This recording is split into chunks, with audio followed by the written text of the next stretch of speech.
यार देखो, आज हम पढ़ेंगे ग्लोबलाइजेशन। चैप्टर 9 है वर्ल्ड पॉलिटिक्स का। काफ़ी इजी सा चैप्टर है, बता रही हूँ। ये घंटा कुछ चैप्टर है नहीं। इसको ना हम अगर आप अभी समझ लेंगे ना, अगर आप अभी समझने की कोशिश करेंगे, अभी के अभी ख़त्म हो जाएगा। सो जो मैं वीडियो में पढ़ाऊँगी वो ध्यान से समझने की कोशिश कीजिएगा। ये चैप्टर आपका वहीं पे ख़त्म है, यकीन मानिए, गारंटी के साथ। ये आपका चैप्टर जो है वहीं पे ख़त्म। तो इसमें जो टॉपिक्स हम करेंगे, घंटा कुछ टॉपिक्स नहीं है। टॉपिक्स टू बी कवर्ड, देखिए इसमें जो हम टॉपिक्स कवर्ड करेंगे वो सबसे पहले हम ग्लोबलाइजेशन का बेसिकली मीनिंग जानेंगे। ग्लोबलाइजेशन का मीनिंग जानेंगे। घंटा कुछ नहीं है, बिल्कुल आसान सा मीनिंग है, ठीक है।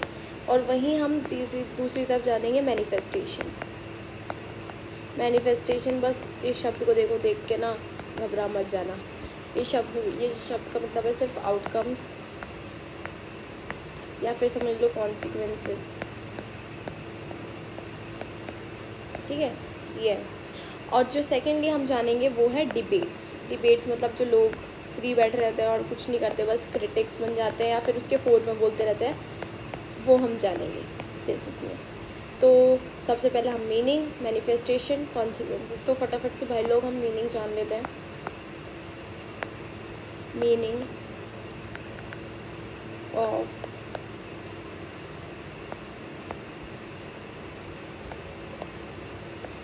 ग्लोबलाइजेशन।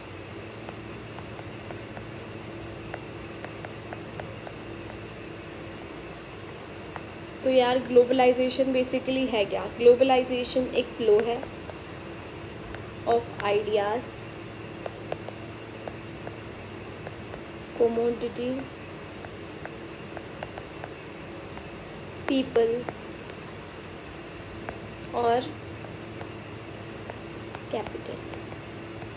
कैपिटल मतलब मनी। आइडिया तो आप सब जानते हो। कमोडिटी, जैसे कि आपके भैया कोई फॉरेन कंट्री में, तो आप मंगा लेते हो ना, या फिर आजकल तो हम अमेज़ोन से ही काफ़ी कुछ मंगा लेते हैं, तो वो गया हमारा कमोडिटी। और पीपल, यानी कि जो पीपल माइग्रेट करते हैं from one area to one country to another.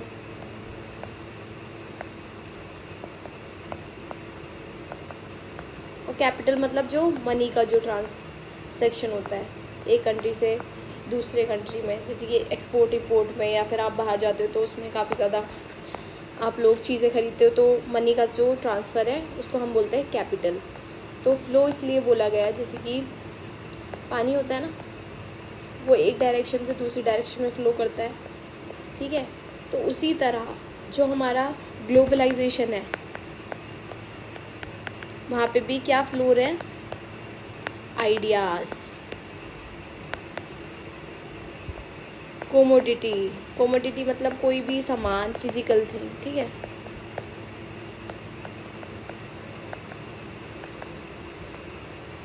ठीक है वो। और आइडियाज़, कोमोडिटी, और क्या हो गया? कैपिटल, पैसा, लोग, ठीक है।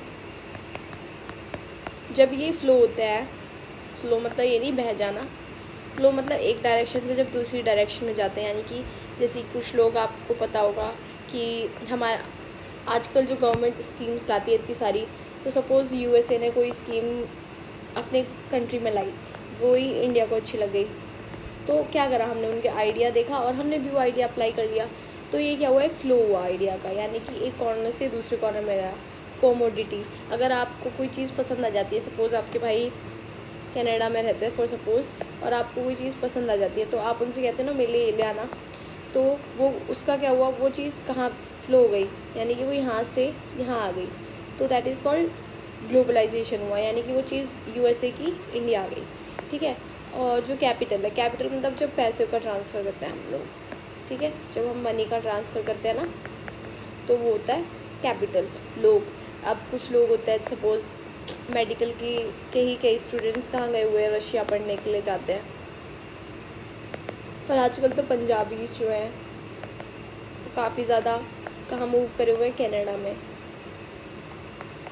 वो आया नहीं, कोई नहीं, कनाडा में मूव करे हुए हैं, कनाडा। तो जो फ्लो है वो किस चीज़ का होना चाहिए? आइडिया, कैपिटल, कमोडिटी और पीपल का, ICCP से याद कर लेना। तो ये हमारा ग्लोबलाइजेशन, ठीक है। अब ग्लोबलाइजेशन एक मल्टी डायमेंशनल कॉन्सेप्ट है। मल्टी डायमेंशनल कॉन्सेप्ट क्यों है? मल्टी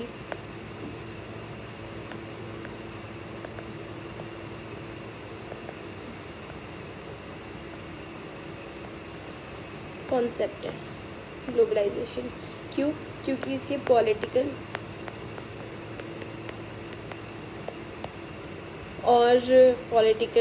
कल्चरल और इकोनॉमिक एस्पेक्ट्स हैं, या फिर बोल लीजिए आउटकम्स हैं, या फिर बोल लीजिए कॉन्सिक्वेंस है, मैनिफेस्टेशन भी बोल सकते हैं, तीनों, ठीक है। तो इसलिए हमारा ये क्या है, एक मल्टी डायमेंशनल कॉन्सेप्ट है ग्लोबलाइजेशन, ठीक है। ये हमने पढ़ लिया। अब हम पढ़ते हैं कि व्हाट कॉजेज ऑफ ग्लोबलाइजेशन, ठीक है। कॉजेज ऑफ ग्लोबलाइजेशन,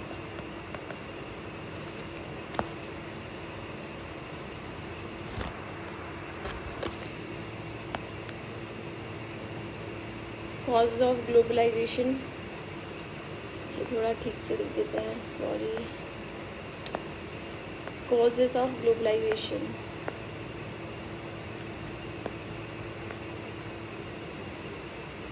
ठीक है। कॉजेज पढ़ेंगे अब इसमें हम, तो ठीक है। हम बोल रहे हैं कि ग्लोबलाइजेशन क्या है, फ्लो है आइडियाज़ का, पीपल का, कैपिटल का, कोमोडिटी का, ठीक है, ठीक है। हाँ, फ्लो है, बट वो तो पहले भी होता था। लाइक अगर हम बात करें हड़प्पन सिविलाइजेशन की, जो कि सबसे ज़्यादा ओल्डेस्ट सिविलाइजेशन मानी जाती है,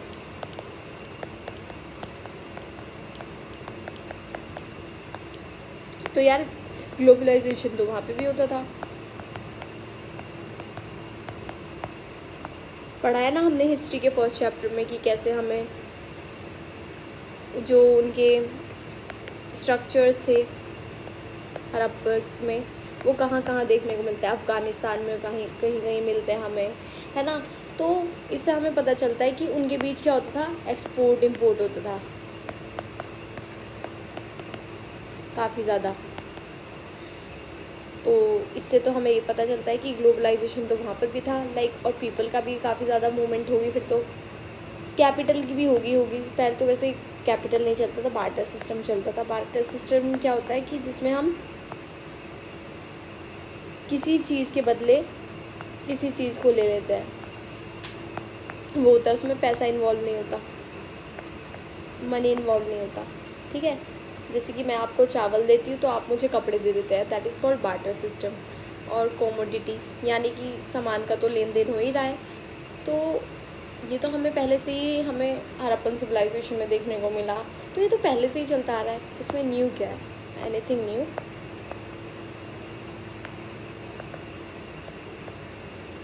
तो न्यू है, न्यू क्या है, स्केल और स्पीड। देखिए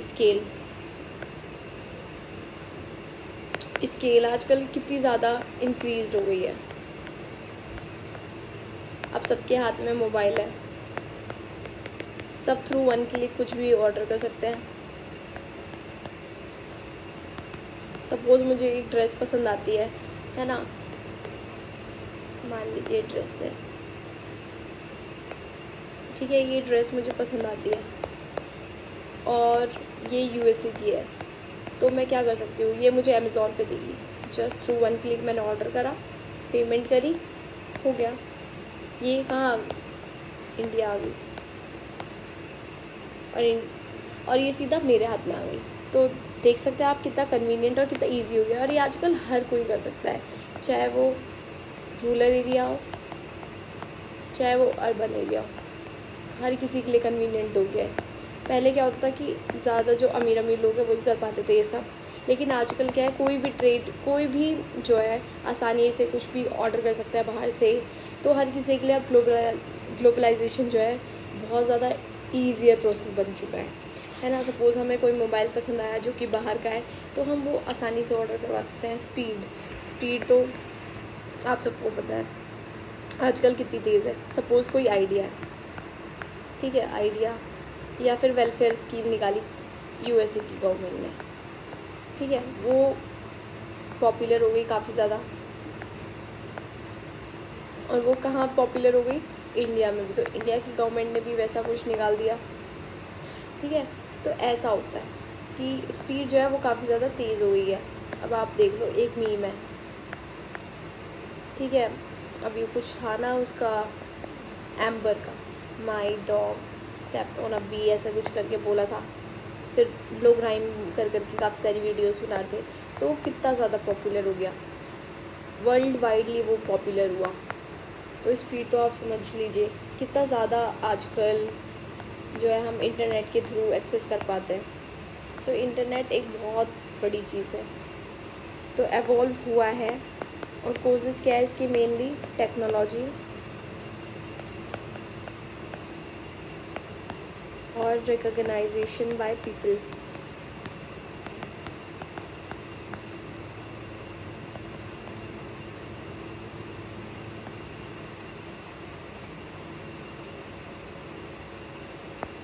ठीक है, ये इसके मेन कोजेज़ है। ओके, ये हमने पढ़ा। अब नेक्स्ट जो हम पढ़ने वाले हैं वो है मैनिफेस्टेशन।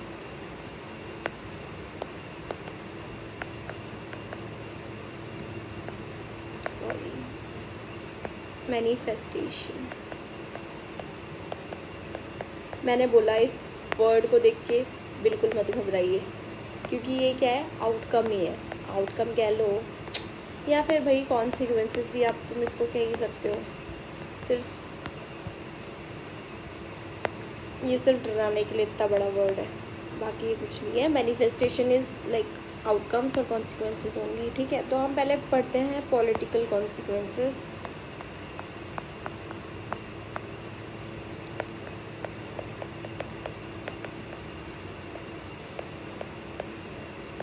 पॉलिटिकल कॉन्सिक्वेंस, तो यार ग्लोबलाइजेशन का पॉलिटिक्स पे क्या असर पड़ा है वो पढ़ेंगे। तो सबसे पहले जो लोग बोलते हैं कि स्टेट सोवेरेनिटी आप सब जानते हैं।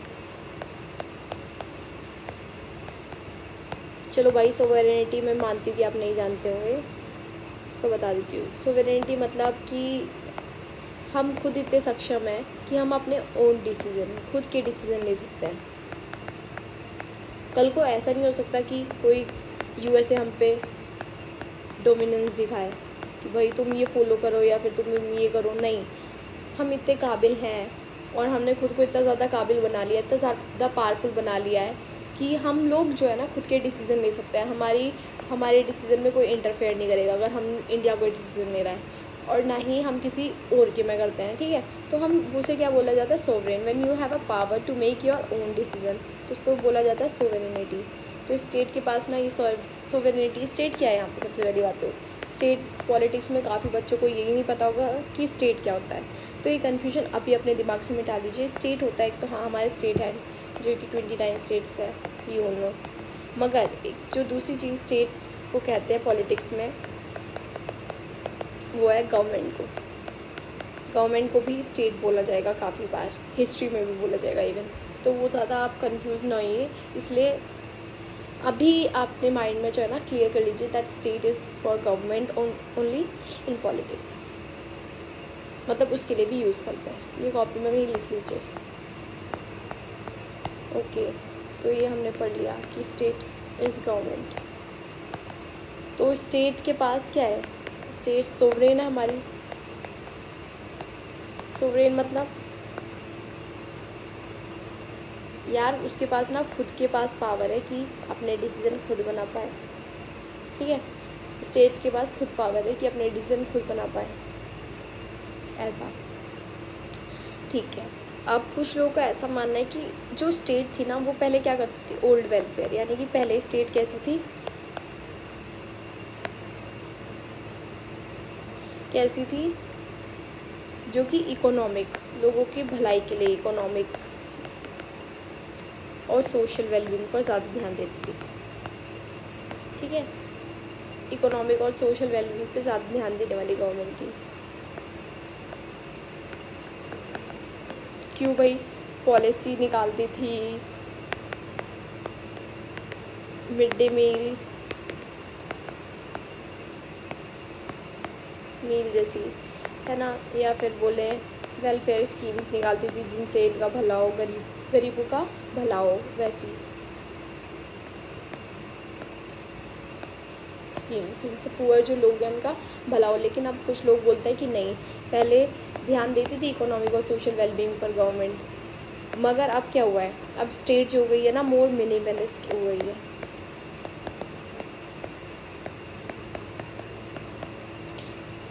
कोर फंक्शन परफॉर्म करती है सिर्फ।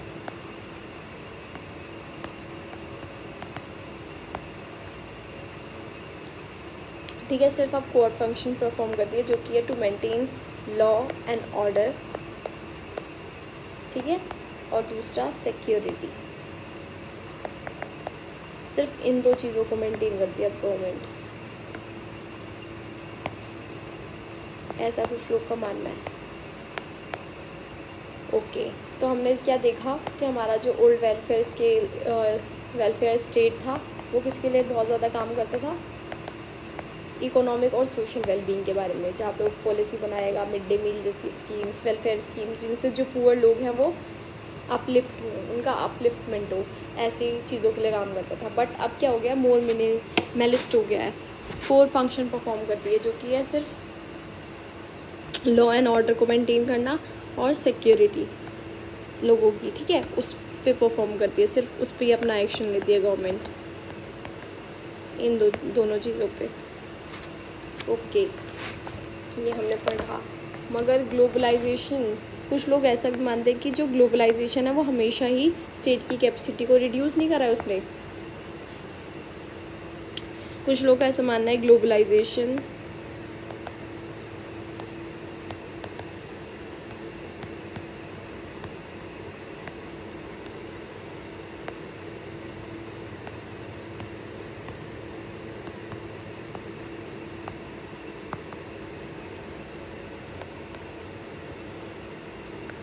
कैपेसिटी, ठीक है, ऐसा नहीं है वो हमेशा स्टेट की कैपेसिटी रिड्यूस भी करेगी, बट वो काफ़ी बार बढ़ा भी देती है। कैसे, ये हम जानेंगे। प्राइमेसी ऑफ स्टेट कंटिन्यूस, कुछ लोग कहते हैं कि अभी भी स्टेट जो है ना वो बहुत ज़्यादा पावरफुल है, वो अभी भी डिसीजन खुद ही लेता है अपने।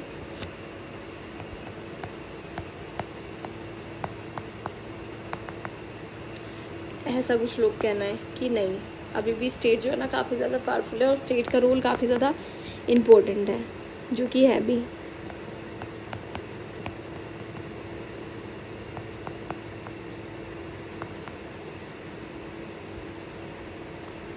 ठीक है, तो स्टेट का रोल अभी भी बहुत ज़्यादा रिलेटेबल है हमसे और काफ़ी ज़्यादा इम्पोर्टेंट भी है, तो हम उसको बिल्कुल डिनाई नहीं कर सकते उस फैक्ट को कि स्टेट कुछ परफॉर्म ही नहीं करता या फिर उसके बगैर हमारा कंट्री चल जाएगा। नहीं, हमारे कंट्री को गवर्नमेंट की ज़रूरत है और वो रहेगी हमेशा।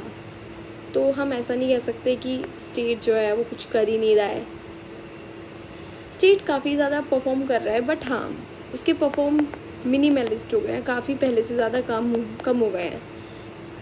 ठीक है, पहले बहुत ज़्यादा वेलफेयर स्कीम्स हमारी होती थी, 5 ईयर प्लान्स बनाए जाते थे, उस चीज़ में अब काफ़ी ज़्यादा कम है। अब जो है गवर्नमेंट ज़्यादा से ज़्यादा मार्केट फोर्सेस, मार्केट के ऊपर काम करती है। ठीक है, तो मिनिमलिस्ट हो गया है, कुछ चीज़ों से शिफ्ट हो गए हैं, मगर हम ये नहीं कह सकते कि गवर्नमेंट जो है वो पूरी तरीके से कुछ कर ही नहीं रही है। ओके, कि उनका रोल ही नहीं रहा कुछ भी आफ्टर ग्लोबलाइजेशन। ठीक है, आफ्टर ग्लोबलाइजेशन नहीं, रोल है, बट वो शिफ्ट हो गया किसी और चीज़ पर, मार्केट फोर्सेस पर। और जो सेकंड चीज़ है वो है स्टेट कैपेसिटी हैज़, कुछ लोग बोलते हैं कि स्टेट की कैपेसिटी, ये स्प्रे वाला आ गया, चलो कोई नहीं, इससे पढ़ लो आप। State capacity has received a boost। Boost होता था ना पहले, एक आता था डब्बा जो कॉम्प्लेन में डाल के हमारी मम्मी देती थी हमको, वो वही है, कुछ वैसा ही है। जो अब स्टेट की पावर है ना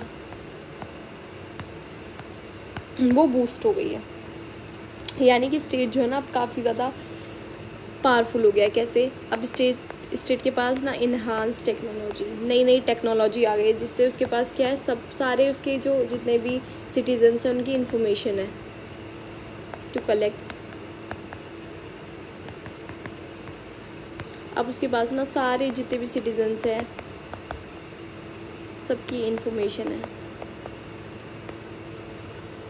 तो बहुत ज़्यादा पावरफुल हो गया। अब सपोज़ आप कोरोना का फॉर एग्ज़ाम्पल, अगर हम कोरोना का समय देखें, ठीक है, कोरोना टाइम, खैर अभी भी आ सकते हैं, देखें क्या। देखो कोरोना जो है, अगर हम बात करें कोरोना की, तो वैक्सीन्स गवर्नमेंट को पता चल रहा था कि इतने लोगों ने, हाँ 3,000 लोग वैक्सीन हो गए, इतने लोग बाकी हैं, इतने लोग बाकी हैं। क्यों? क्योंकि वो जो डाटा था ना वो पूरा रिकॉर्ड था गवर्नमेंट के पास। उसी तरह आजकल सारी इन्फॉर्मेशन तुम्हारी हर एक सिटीज़न की अवेलेबल है गवर्नमेंट के पास।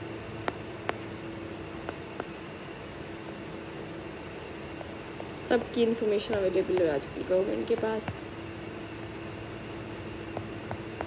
ठीक है। तो कोई भी अननोन नहीं है गवर्नमेंट के पास आजकल, हर एक सिटीजन्स की, कि उसके सिटीजन्स का नाम क्या है, कितने सिटीजन्स है, हर किसी की इन्फॉर्मेशन है। और वहीं